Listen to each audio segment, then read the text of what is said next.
Welcome to Andrea Loves Everybody. This is a podcast where we talk about love and stuff. Today we have Danny Williams as our guest. How's it going, Danny? All right, it's going good. I like to start this podcast off with telling each guest something that I love about them. So I hope you're comfortable with compliments. I met Danny, the first time I remember seeing you was actually my birthday. It was my first week in Los Angeles, and I basically moved here the month before my birthday, and then I didn't have any friends, and so I went out to do a mic. So I went out to Flappers, and I saw you go up, and I thought you were really funny, and I was like, hey, you're really funny, and you're like, oh, thanks, and then you just walked away. It was probably a bad set. It was a great set. You did great. It was a bad set in my mind, and I was like, I need to go. That's exactly what it was. I need to go think this thing through. You didn't feel good about it, but I thought it was great. And just some random person like, that was great. And it's like, fuck you. I always appreciate Danny's honesty. It's one of his great qualities. One other thing that I remember about you that I thought was really funny is I remember I was at Kill Tony and you were asleep in the back and your name got called.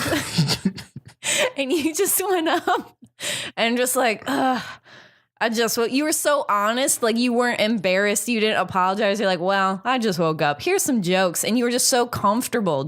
I was drunk. I know. I was drunk and I had just woken up.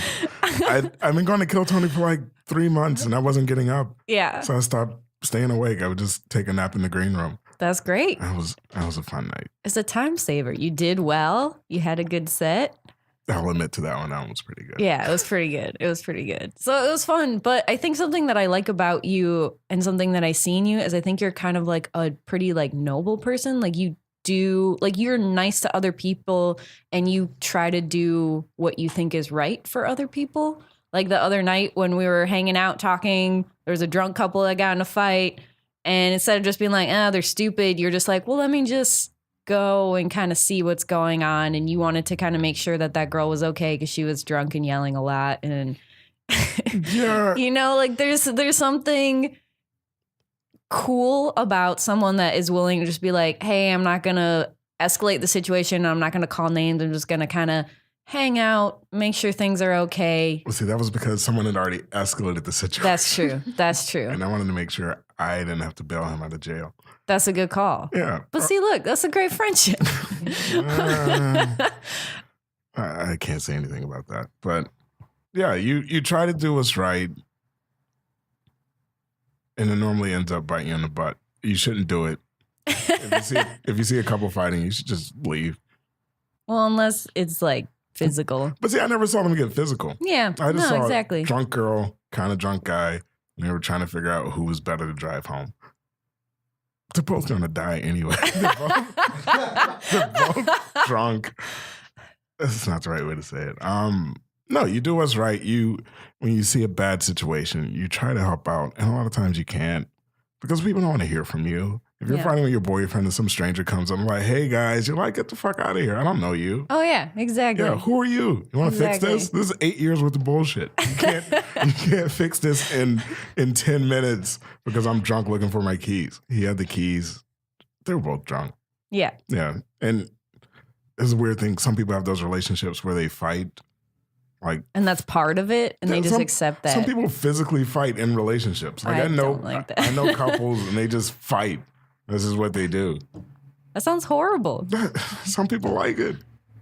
He hits her, she hits him. It's like a thing. Sometimes you can't step in. Yeah. Well, yeah, if it's like some straight up abuse where a guy's just beating the shit out of some poor woman, that's foul and fucked up. Or if it's vice versa. Yeah. Some girl beating up on some guy, he doesn't do anything, that's fucked up. When they both just fight, this is what they do. That sounds not fun. It's not, but that's why they're together, because they like it. I assume you've never been in a relationship where that was an aspect of it? No, I can't fight. You don't seem like you haven't. No, I've been lucky to be like a tall black dude and people just leave me alone. Oh, that's nice. I think the last time I've been in a fight was a real fight. I don't know, 93. It's 13. Yeah, maybe then. I was 5. Oh, Jesus. So old. So old. I don't remember. Yeah, that's about the year I was ever in a fight. It was like as a little kid on a playground being scrappy or whatever. And did you get hit? I don't think I ever got hit because I was a girl. So it's like it was more like a wrestling thing where like people would like knock each other around and like, you know. Oh, I got punched in the face and I was like, this isn't for me. I just never got another sounds horrible. fight. Yeah. Getting hit in the face? Yeah, I don't want it. Or your whole day starts over. Like you've been living the whole day and then you get hit in the face and it's like, it's morning again. I don't know what happened, but last night was rough. Let me get out of here. That's getting hit in the face. I don't want any, like, so I did a kickboxing class last week and I was like, guys, I'm just here for the abs. Like, can we please, I don't want to fight anyone. Like, I just want to feel good about my body. You should get hit in the face once. I don't want to do it. There should be a line. There should be a line when you turn 10 years old and it's just some big dude who just punches everybody in the face. So you know what it feels like? This is what it is. You want to fight people? This is what it is. That'll cut down on a lot of shit. Can I use profanity? I'm sorry. Oh, yeah. Oh, no, okay. of course. Yeah. Yeah, that'll cut down on a lot of nonsense in this world. I love the F word more than anything. There'll be more. I don't use the F word that much. No, not that much. Just shit mostly. Yeah, if that comes out, that's the weird thing about being in LA. People think I'm a dirty comic. I don't even cuss that much or say bad things. It's just subject matter. It's kind of filthy. People think that I'm a clean comic, which I think is equally hilarious. Just because of what my face looks like, they're like, oh, can you do 20 minutes clean? I'm like, that's not a good idea. It's the Wisconsin thing. It's because I seem so agreeable. Yeah, well, when you use that voice and F-bombs comes out, you don't pay attention to them. So that's what it is. Yeah, it's like, this is nice old lady. It's fine. You're not old, but... And in spirit, I'm definitely old. Yeah, that voice is of a 60-year-old woman. What are you talking about? That's my sexy voice. Oh, Danny, Jesus. come on. Oh, man. In the bedroom, I talk only like this. You're single, right? So single. That explains it. So I want to talk to you because you just got gay divorced. Mm-hmm. Can you explain what that means exactly? Because the other person that you're considering in your gay divorce was actually a woman. So I'm not sure. Yeah, I got gay married like 2017. Which means it was like a domestic partnership, right? Yeah, okay. That's all. Yeah, for the sake of jokes, I was calling it a gay marriage. Yeah. But it does sound way funnier. Yeah. To say I had that sounds gay. No, I got into a domestic partnership maybe 8 years ago. How is that different from a marriage to you? There's the law. There's no church. There's no courts. Okay. You basically sign a piece of paper and you get it notarized at like a UPS and you send it in and then you're in it. That sounds great. Mm-hmm. And then to get out of it, you sign 2 more pieces of paper and you get them notarized at UPS and then you're out of it. So you don't have to go in front of a court or a judge or a lawyer or anything? No. That sounds amazing. Yeah, it's pretty cool. That's why we did it because we didn't want to get married at the time. Did you both feel that way or was that a mutual thing where you're both like, we really don't want to get married? Or like, was it something like maybe you thought, okay, this is a first step and maybe if we think about marriage later, we might get into that? We had talked about getting married. Okay. But I don't know. I think we both knew deep down it wasn't the right thing to do. Yeah. Yeah. It was a very codependent relationship. How long had you been dating that person when you decided to get your domestic partnership? Maybe 4 years. Oh, wow. That's a long time. Yeah, but it's a long story. It was about love, That's right? why we're here, man. So you want to go back to the beginning? You want to hear this I whole want to thing? hear all about it. All right. Here's the beginning. So what year did Obama get elected the first time? 2008? 8? Yeah. Yeah, so it was like 07. Oh, wow. 07. I moved to New York to do stand-up. Oh, so you'd already been doing stand-up? No. Wait, so you're just like, no, I'm going to pack up everything. I'm going to leave. Never tried it before. No, I've done it like maybe 12 times. Oh, wow. But the thing is, I'm from South Carolina. There was pre-internet. Well, I mean, the internet existed, but no one was on it. So you can like find mics and things like that. Yeah. So I said I need to move someplace where there are those opportunities. Mm-hmm. And I already moved to New York before to do stand-up. And my father fell out of a tree and broke his back. Oh my God. He's fine. I had to move, but I had to move home and help him. He owned a couple laundromats and things. I had to go home and run the business. Okay. So when he got better, life just got in the way. Yeah, I get that. Yeah. So I said, okay, I got to go. I moved to New York to do stand-up. And I met this woman and I really liked her. And then we just started hanging out all the time. I think we moved in together maybe 2 months after meeting. Wow. Yeah. Well, it wasn't that kind. See, this is where things went south real fast. She lost her job and she had to move home. And I wanted to move back home. So she moved in with my sister. Oh, wow. Okay. Yeah, but my sister lived in Connecticut, which was a 2-hour drive, 3-hour drive. Yeah. So I had to move in with them because she's sort of a stranger. Yeah. Yeah, so I moved in with them and we would drive back and forth to the city every day. Every day? Yeah. That's so crazy. 3-4 hour commute every day. And it was the worst drive ever. I don't think we dated then. We just went to work. Like that was life. Life was getting off at 5, getting home at 8, going to bed at 9, getting up at 4. So you weren't even really doing stand-up either then? No, because you couldn't. Yeah, I put myself in a situation where I couldn't do it. Yeah. And so we did this for like a year and a half. And then we just moved to Connecticut because it just made more sense. Yeah. I had a job there. And we finally moved out of my sister's place maybe like 2 years later. Okay. And then we just kind of got into this rut of being in a relationship. Yeah. Of dating. She wanted to go to school to be an actuary, so she took time off from work, and I helped her do that. And she became an actuary. Then the money was good, and life was great, and we did fun stuff. And I wasn't doing stand-up. And I was like, hey, I got to go do stand-up. So I went back to it.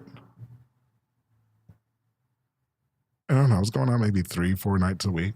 Okay. But it's the thing. I was in Connecticut. There was, yet again, I'm in a city where there was no comedy. Right.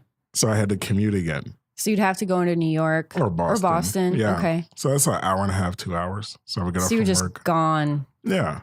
And one night, I guess we're like 5-6 years in, I go out to a mic and she's sitting on a chair and she's just crying and she's like, I don't want you to go.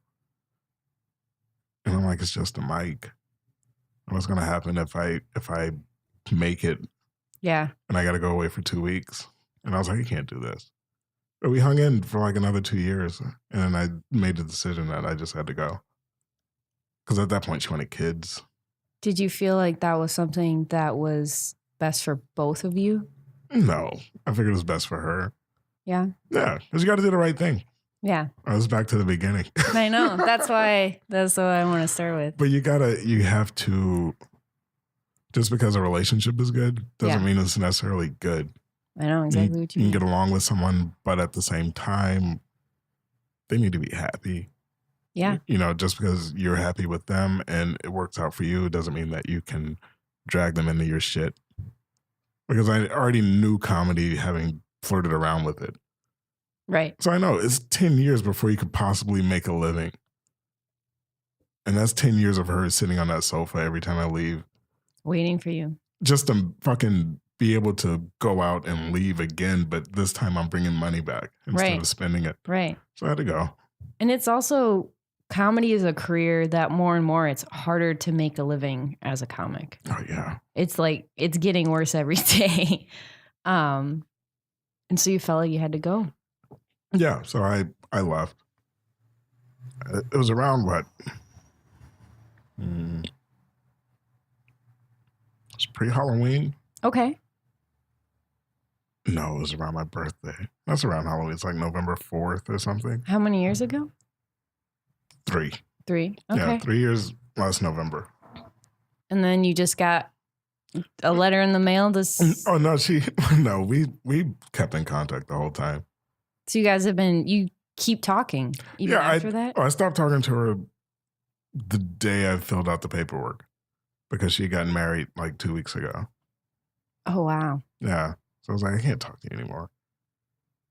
Do you still have of course. love feelings for that person? Yeah. That doesn't go away. I know. Yeah, but that's why I haven't really dated. Because in my mind, ever since we broke up. I'm crying, but I also have something in my eye. So I'm like tearing up over here. I'm like, the story's not that sad. No, And then we kept in contact the whole time. But like I didn't date because I was like, well, I can't.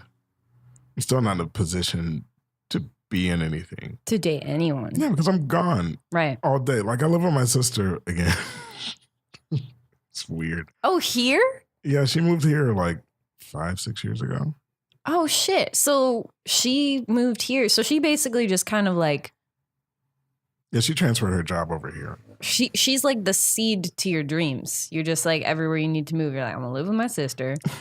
Move to LA. Get this comedy thing going. Well, no, this is a weird thing. I was going to move to LA in 2003. Okay. I think. Yeah, 2003. I was dating some crazy woman, and she moved to California, and she's like, hey, I need help with the rent.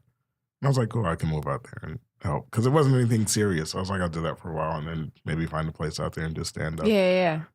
I didn't do it because she was just too off. Like, it was just a bad situation. Oh, moving in with someone before you like. Oh no, we dated long enough that I knew she was insane. Yeah. It wasn't a new surprise, but we had. I went to a psychic. Not like really going to a psychic, but just fuck, there's a psychic right here. Let me go see what's up. And I went to the psychic, and she said, "So you're not gonna find success until you leave South Carolina and move to California." That's really fun. That was the weirdest thing ever because she had no idea that I was moving anywhere. You want to know? So I don't tell a lot of people this because I think psychic is bullshit a little bit. But Jesus, how old was I? It was like 2010. My friend wanted to go to a psychic, and I was like, "Fine, I'll go. I'll do it with you just for fun. It'll be silly. We'll see what she says." Mm-hmm. And at the time, I was in art school, so the only thing I'd ever done in terms of art was I paint. So that's still my day job. That's still what I do. Mm-hmm. But I kind of always thought like that's what I'll do forever is I'll be an artist. Mm-hmm. And I went to this psychic, and she was like reading my palm or whatever, and she goes, "You're gonna change what you do." And she goes, "It involves a stage." And then she laughs, "But it's not acting." And I was like, this bitch doesn't think I'm pretty enough. That's rude, And I was like, whatever, that's some bullshit. And I didn't even think about doing stand-up until 3 years ago. And then I did. And since I started, I was like, I can't stop. Like, I have to do this. I started March 31st, 2015. How do you guys remember the day that you started? It's my cousin's birthday.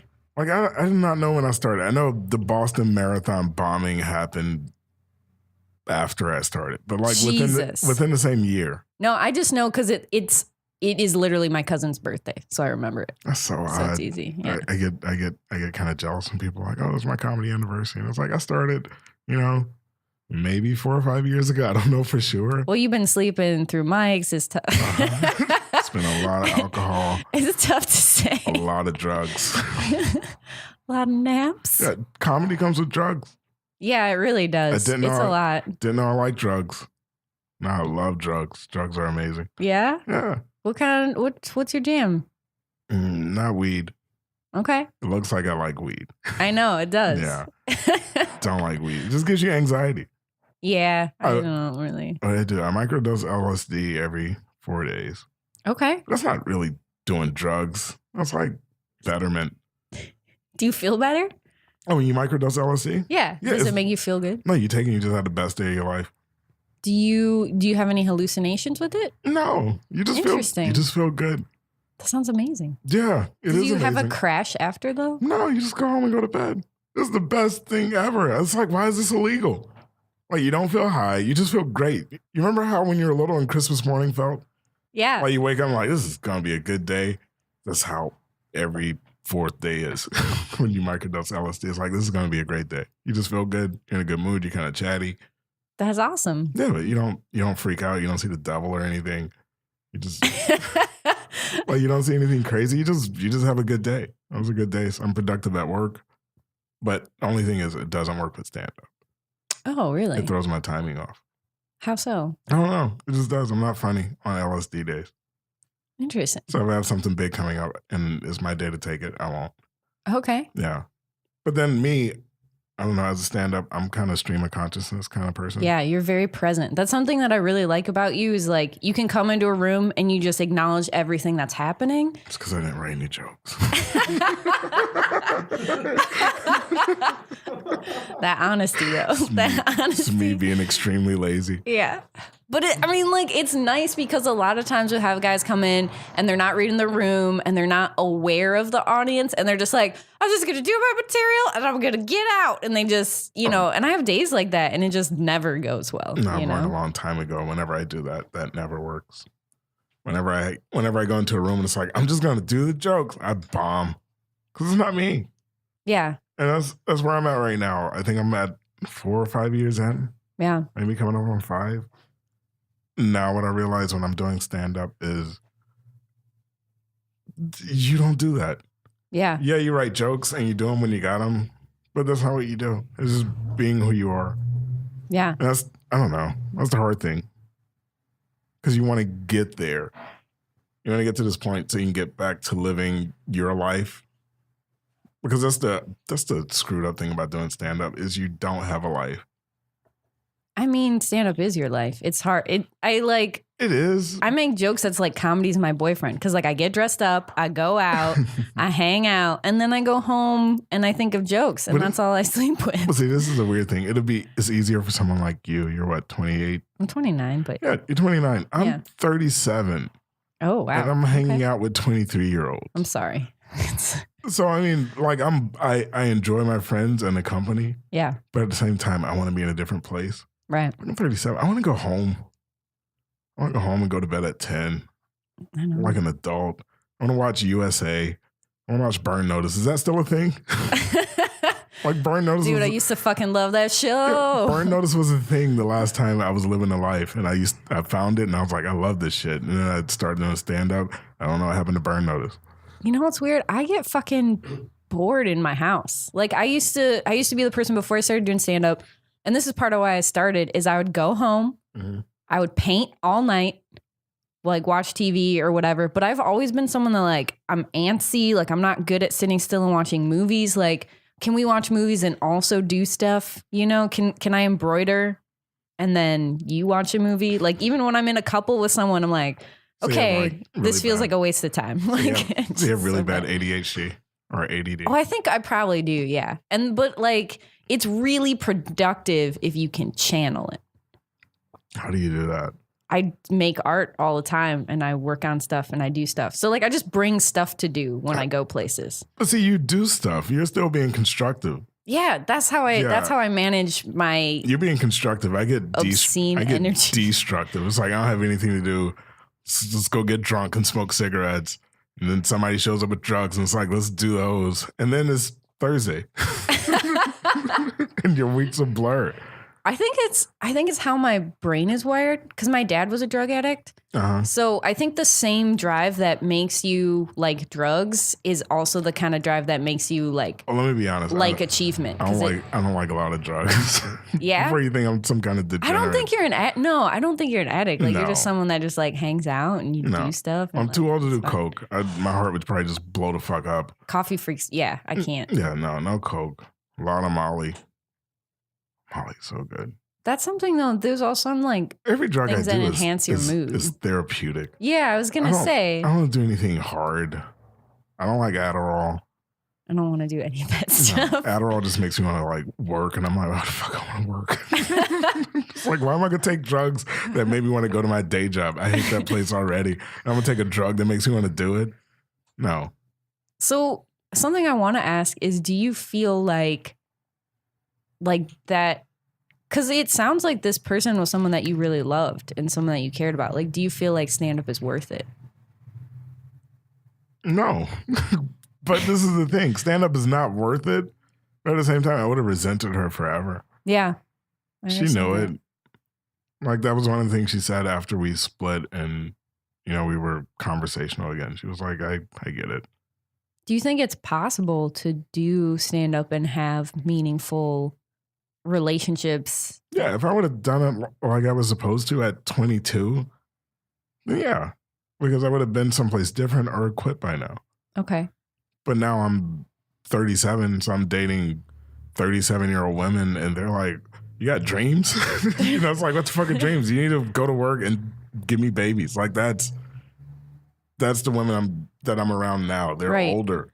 So they don't have the same mindset as if I were 22 and I met someone else that's 22. And I'm like, yeah, do it. I have dreams. Yeah. Me too. Yeah, no. Let's crush them together. When you meet somebody 30, they're like, why don't you have money? I mean, for real. It's like I used it on gas. I bought people beers at Mike's because, I don't know, they're poor. I'm just broke. I've been with dudes that are like, you know, straight up ask me, they're like, hey, will you fund my dreams? I'm like, no, I got my own dreams. Oh, that's insane. Like, get your shit together. Like, dudes ask for that now? I've had guys be like, well, I'd like to just do this, you know, be in my band and like I could stay with you. And I'm like, no. You know what that is? That's what comes. Get the fuck out of here. That's what comes with equality. Fuck this equality bullshit. Hey, you guys want gender equality? This is it. This is what dudes been dealing with for years. It's horrible. Dating women and says, you know, I want to be like Lisa Bonet. And it's like, all right, what does that mean? It means you're going to work and I'm going to like do weird shit. Like that's what, I don't know. I don't want that shit. I did date one girl since me and my ex split. Oh yeah, no, go ahead. And she was a witch. What? She was a witch who painted. Like a legit witch. Like crystals and magic and pentagrams and shit. It was kind of ghetto. She had an altar, just had like old liquor bottles. She put a spell on you? Like, what is this? It was like some Latin America sangria shit. But but times 5. So as most people just... Have you ever heard of like Santeria? Yeah. Yeah, it's like that. But then like there's a lot of shit added to it. Just that she believed or like witchy shit? Yeah, it's not like just Santeria where you just do like the rituals when they come along with the holidays. No, it's Santeria. Plus, the moon is full. I got to go hang out with my coven, and we're going to go do some weird shit. And I was like, all right. So she has her own kind of schedule, kind of like stand-up. She's like, look, the moon's full. I got to go, babe. You get it. Yeah. Okay. That's good. Yeah. That's good. You both have things that you do. And that's when I was like, oh, dating is just over. Because these are the people I'm going to meet. Because this is who you meet at bars at 3 a.m. Oh, that's rough out there. Yeah, you meet witches with no jobs. And it's like, where are you getting all this shit from? Like, where does your income come from? And it just comes from like dudes like me who are just like, whatever. Stay at the house. I don't care because I'm never there. I'll see you when I get there. That sounds horrible. It's convenient. Is it just like... Yeah. Pager pussy? Like, what is that? Like, no, it's not pager. It's at home. So yeah. You go home and she's there. That sounds horrible. Yeah, but it is what it is. I just like, I've never, like, even when I was doing art, I dated a guy and he would get mad at me for going to the studio. Like, I had a studio and it was separate and I go there and I paint at night. And he would get mad at me. He's like, oh, you're going to the studio at night. And it's like, well, you don't get home till 8. Like, I'll come home at like 9. We'll hang out for a little bit. I'll go to bed. Like, so I used to be that guy when I was younger. And when I got older, I realized, oh, I don't want her around ever. And it's not like I want my own space. Yeah, it's not like a thing that you hate somebody. It's just like, oh, I just want to be alone. Like one of the weird things. I like being by myself. It's nice. Oh, it's the best. One of the weird things I would do in a relationship is when I got off work, I would go to Walmart and just sit in the parking lot for like 2 hours. What? Why? What did you do? Nothing. I wasn't at home. You just wanted to be by yourself? You just don't want to be around anybody at work. You don't want to be in traffic. You don't want to be at home. Yeah. That's your me time. It's the parking lot at Walmart. Sometimes you go in Walmart and you're like, it's too many people. Just wander around. Yeah. You just go back out to the car and you just sit. That's the only thing I remember about being in a relationship is just finding moments to not be around anybody. It's probably just me though.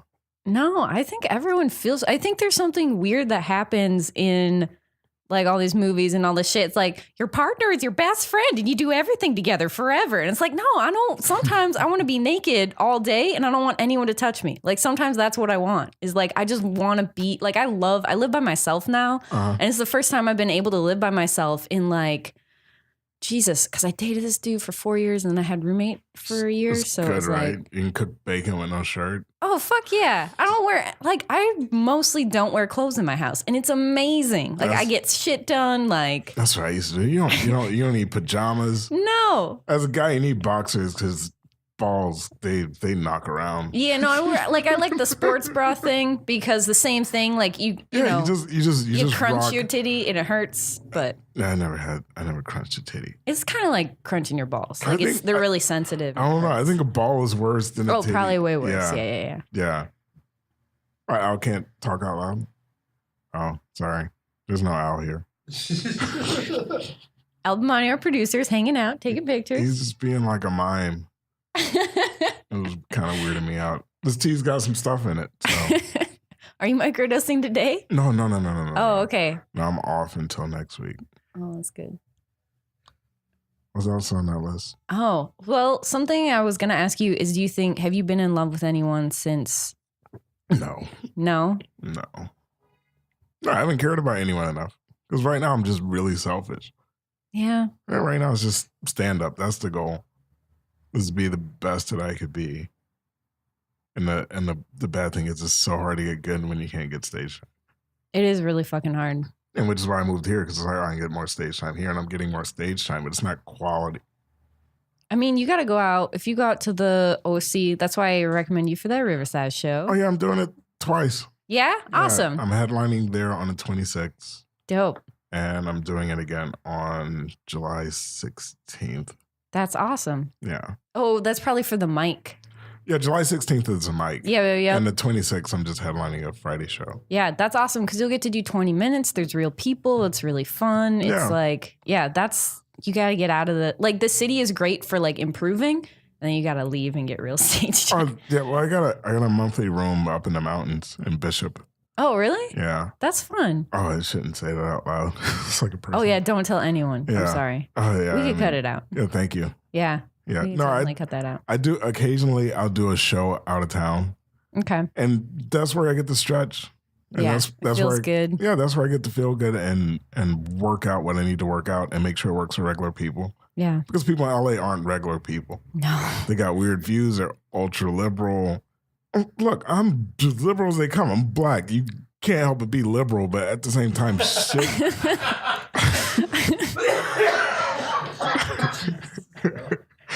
You almost killed Al. I know. But at the same time, look, I have some conservative values. We're all a mix of everything. Yeah. Yeah. Do I believe in abortion? I don't care. Most of the shit I do not care about. But at the same time, I'm like a staunch proponent of free speech. Say what you want. You don't like black people? Don't like black people. You don't have to. I'd rather you be vocal and say, I really hate black people than to have to like not say it. Because then I might hang out with you.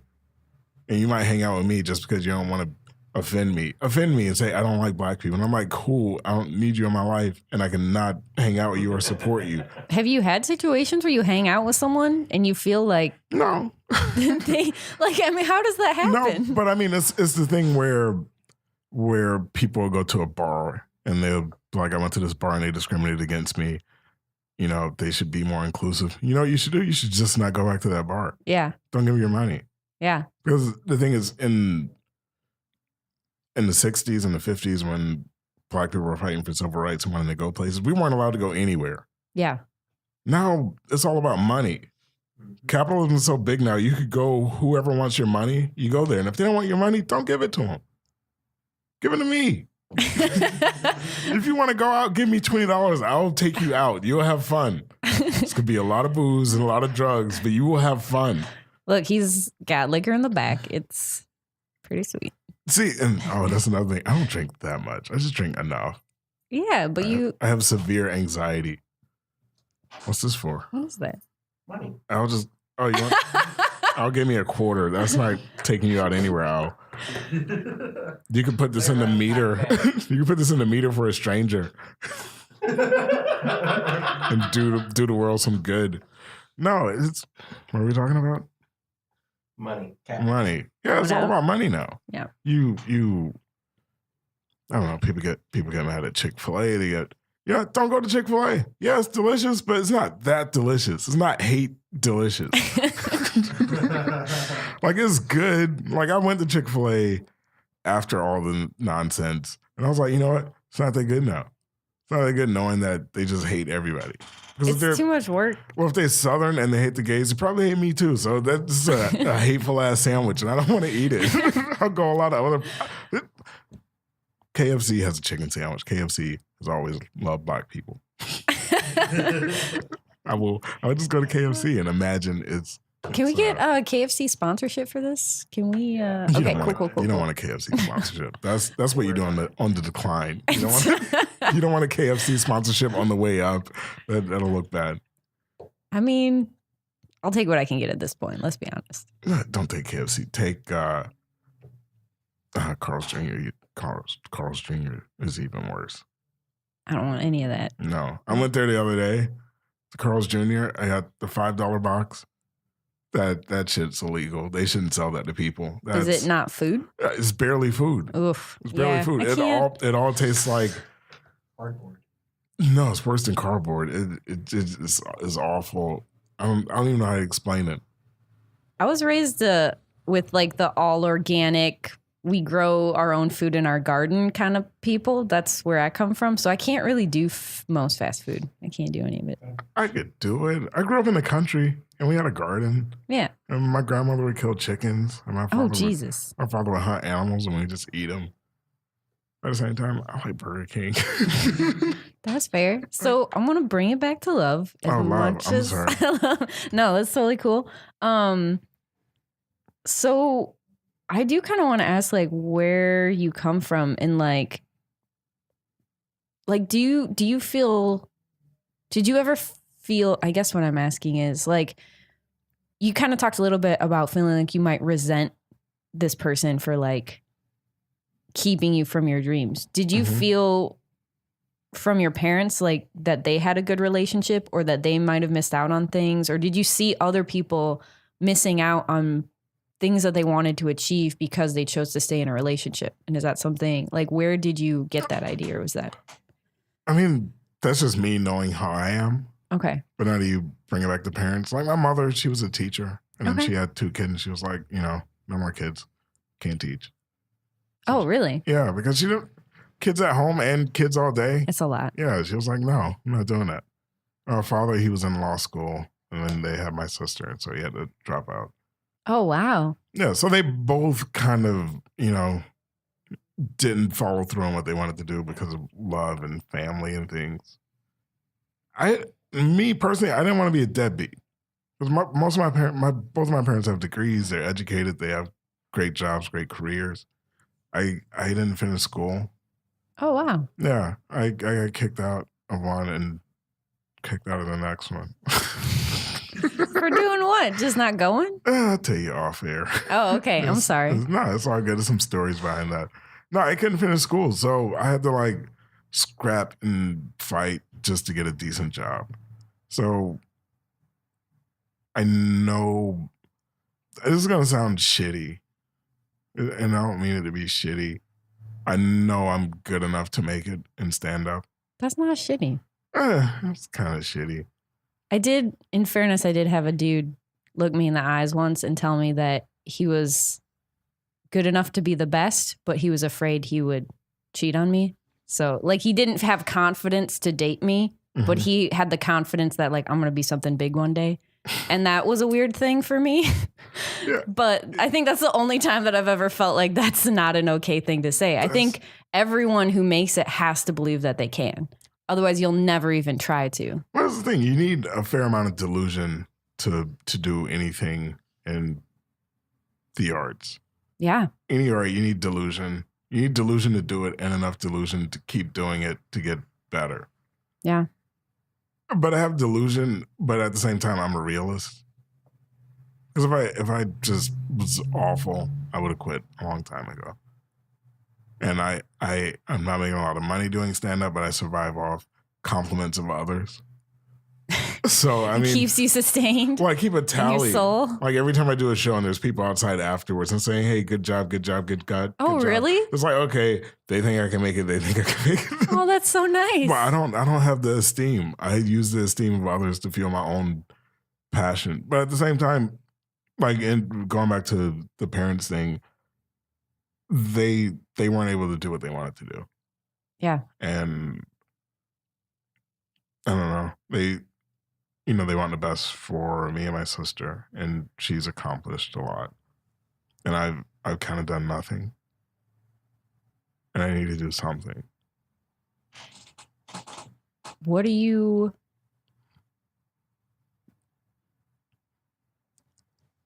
Oh, are you okay? Do you need a Kleenex? No, I'm good. Okay.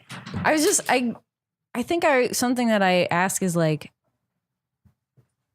because I'm like 3 years in, so I'm not that far in, and I just moved here like a year and a half ago, so I was doing stand up in another scene.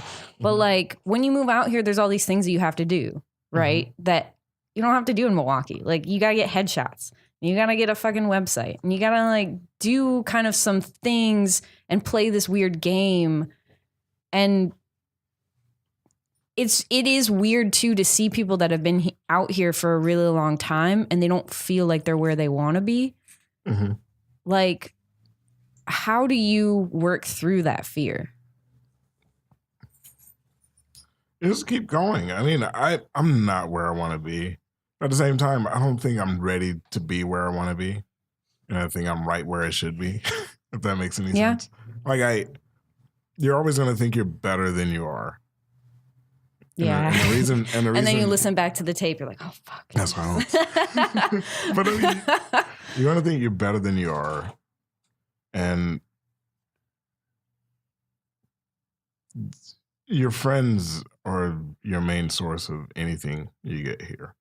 Yeah. Everything I've gotten here is from other people. And whenever I get it, it's like, oh, okay, I guess they think I'm good enough to do it now. And I don't take that as a slight. Yeah. I take it as they saw me when I got here. And maybe they think I'm better than I was then. And now they're offering this to me.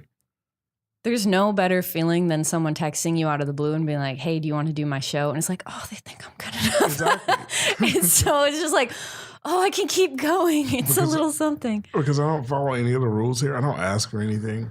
Do you feel like that's the love that sustains you right now? Is just like that, those compliments and that feeling, like, is that all the love that you feel like you need right now as a person?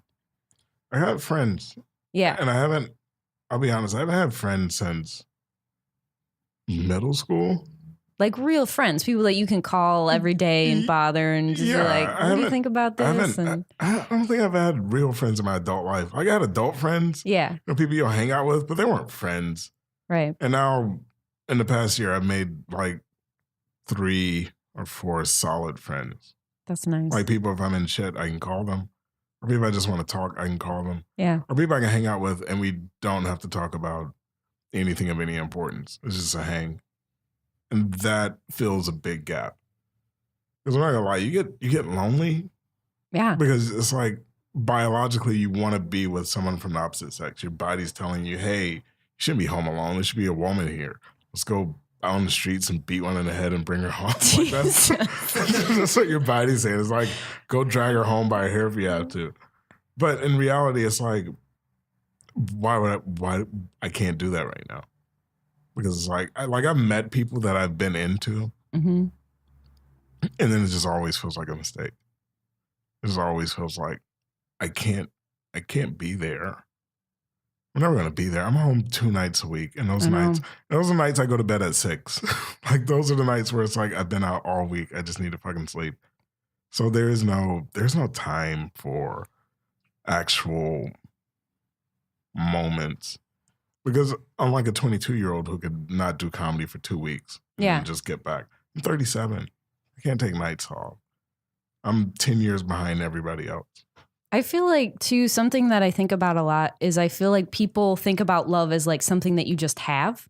Like, oh, I love this person, so we should be together. And I think from kind of the way that you talked about it is like, if this were a movie, right? This girl that you care about, that you had this relationship with, like if this were a movie, you'd be like, I love you. And you'd like confess and you'd be together. It would be so great. Or like people would cry and it would be awesome. But like the truth is I think that we would be together and it would be miserable. yeah, exactly. Like no one shows the after. Like one of my favorite movies, like my feel good rom-com girly movies, is I watch Sweet Home Alabama, and it's that. It's like she was engaged to this guy and they broke up and stuff, and she's met this other guy, but she really loved this other guy the whole time. And if you look at that movie objectively, she's a shitty person. She's the worst person because she was engaged to this really great guy and she gave it all up for her ex. Like who does that? That's rude. So it's like we look at these films and we kind of like idealize like, oh, love is the most important thing. And like, if you have love, that's all you need for a relationship. But it's really so much like, I think that love is an art just like comedy or painting or whatever. It takes time and passion and dedication and a lot of hard work when you maybe don't want to do it. Yeah. Well, you need love for a relationship. Yeah. At the same time, it's everything else. It has to be at the right time. It's a lot of work. Because you don't want to admit it, but money's involved. Yeah. Credit's involved. Dude, stability. And when you're younger, it doesn't matter. Because you're all poor. Yeah, everyone's poor. You're all pieces of shit. When you're 22, you're all garbage people. And you just all want to fuck all the time. You should just not even try. Like dating at 22 is just like learning how to drive. Yeah. You're learning how to be a decent person around other people. Yeah. Dating when you're 30 is like, hey, I'm not good for you. I'm going to leave. Yeah. Like Tinder's way different for me now. Whenever I go on a Tinder date, it's way different. Because now if I go on a Tinder date and somebody's cool, it's like, all right, I got to go. I just go out on Tinder dates with like weird pieces of shit. And it's like, there's nothing here. We're just going to have sex a few times and then that's it. I've literally like gone out on Tinder dates and just met them and just been like, I'm going to go now. Like I don't have to stay if I don't like you. But what are you looking for when you go out on a date? Are you looking for like the whole thing? I have to. I'm demisexual, which means like for me to feel sexually attracted to people, I have to really, really care about them already. So I pretty much only date my friends, which is really hard. I'm the same way. And I can't do that. It's hard to sleep with people I don't like. I just can't hang out with people that I don't like. I don't need to hang out with them. I'd rather be alone than like, I definitely don't want to touch your body if I don't like you as a person. No matter how many abs you have. I don't care. When I'm doing Tinder, it's just solely for hookups. That's it. And even then, I just have to trick myself into liking a person. I can't hook up. I've tried it twice and it is just like. It's either in you or it's not. It's not. It's not in me. Look, I'm a dude. I'm a dude. I have 2 hookups in me a day. Like that. Jesus. That's dude math. That's a lot. That's dude math. Especially, I gotta give you props at 37 for still having 2 hookups a day in you. That's impressive. Yeah, but I'm lonely too, so that gives me like +5. If this were a D&D game, you like roll 5. I just rolled a 5. It's like he's been single for like 2 years. He gets +5 single points. Yeah. No, you level up. No, this is the thing. As a guy, you have this biological urge and you just want to make babies. I want to make babies too, but there's so many obstacles in my feelings. But we don't want to make them. We just want to, your body's like, hey, come in her. And after you do it, this is all gone. Oh, shit. It sounds shitty, but after you come, there are no feelings whatsoever. Like what if you actually like that person, though? Yeah, then you just run out of the house crying. Dude, if a guy just masturbated or whatever, and you just came and you just say your mother died, you're just like, oh, it's fucked up. You just like keep doing what he's doing. Like there are no emotions for like a good 20 minutes. Oh, Jesus. Because it just takes all your compassion and feeling out of you. And then you just realize you're a garbage person. Like at the base level, you were created shitty. That's the opposite for me. Like, but see, like after I have sex with someone, I'm like, you're beautiful and wonderful, and I love your face and every little line in your body. Like, I just am like, it's a French term, le petit mort. What does that mean? The little death. After sex, that's what they call it. That's what they call the orgasm, la petite muerte, because it means that you die a little bit.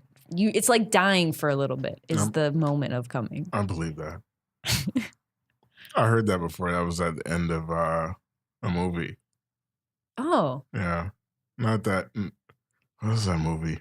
It's a dumb movie too. Coco? No. It's a real dumb movie. God damn it.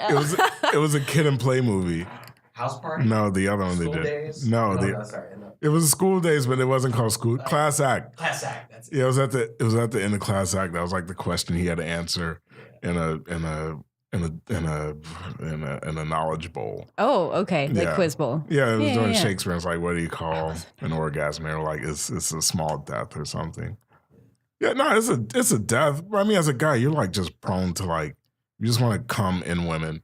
Like you just want to make a baby. Like it sounds disgusting, but that's Al's thoughts. Dating is fun. It's great. That's his thoughts. That's Hakeem's thoughts. Oh, Hakeem's a lover. Look at that shake. No, we're all lovers, but we're all pieces of shit. Like on the baseline. Well, I think everyone's shitty. I think women are shitty too. Yeah, because you guys want the same thing. At some point, you see a guy and he looks a certain way, he has a certain build, and you're like, I need that in me now because that'll be a good baby. I don't have that. That's the thing I don't have. That's that wiring that I'm missing. No, you're not missing it. You're grateful that you don't have it. It's nice. You can see things how it is. You're like Keanu Reeves in The Matrix. You just see through the walls. You're like, this is bullshit. That's bullshit. I just think that beauty's kind of bullshit because I know I'm going to get ugly eventually. So I want to be with someone and I want to know that they're not with me because they think I'm pretty. You live in LA. You don't have to get ugly. That's true. There's Botox forever. There's a guy for everything in LA. Oh, Jesus. Okay, we're about out of time. I'm going to ask you. Are we done? Yeah, we're done. I'm just warming up. You want to stay? I'll leave. You can stay. There's one question that I like to ask before kind of we end, and that is, what is something that scares you about love or about being in love, or that feeling when you kind of first feel yourself starting to fall in love with someone? Do you get panicky and want to run away real fast? That's how I do it. The worst feeling is that you're going to let this person down somehow. It's like you're not going to live up to what they expect you to be. Yeah. Because I came from a household where my father he's the guy that would do whatever. So it's like, oh, he's like a handyman or an odd job guy? No. He was that guy too, but he was a guy as in, if as kids we were like, oh, we want this for Christmas. If the money wasn't there, he would just go get it. Oh, he didn't want to disappoint you. Yeah. And that's the kind of person I am. It's just that if someone says, my ex, I remember when we were broke, she wanted Louboutins, the red bottoms. So I've heard Cardi B. Yes. So I just went and I found a way to get them because that's who I am. I mean, in the end, it paid off. She makes so much fucking money. I'm so stupid for leaving. But no, in the end, it was fine. But at that moment, I did whatever it took because it was so many years of misery. Yeah. That sometimes you just got to do something stupid.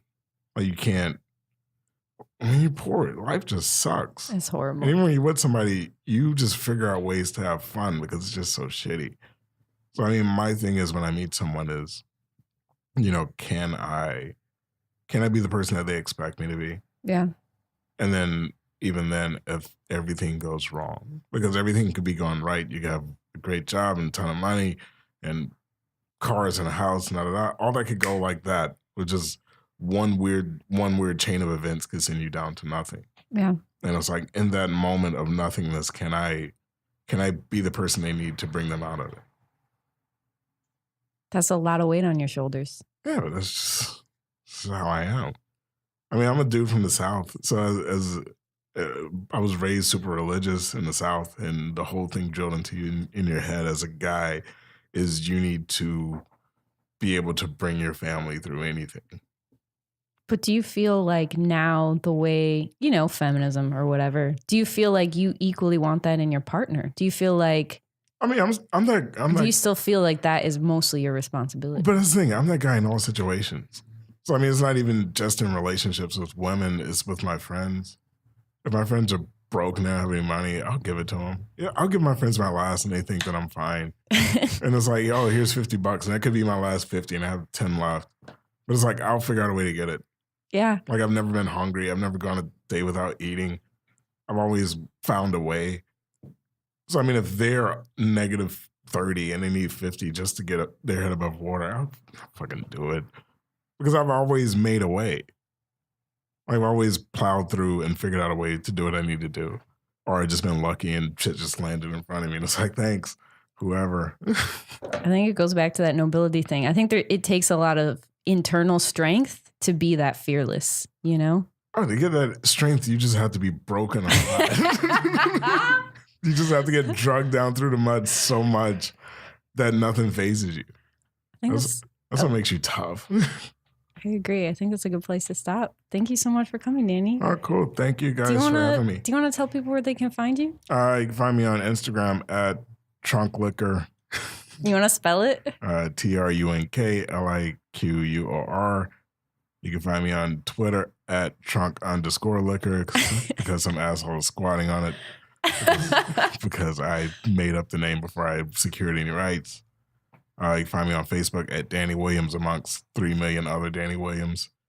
Just find me wherever. What does this go up?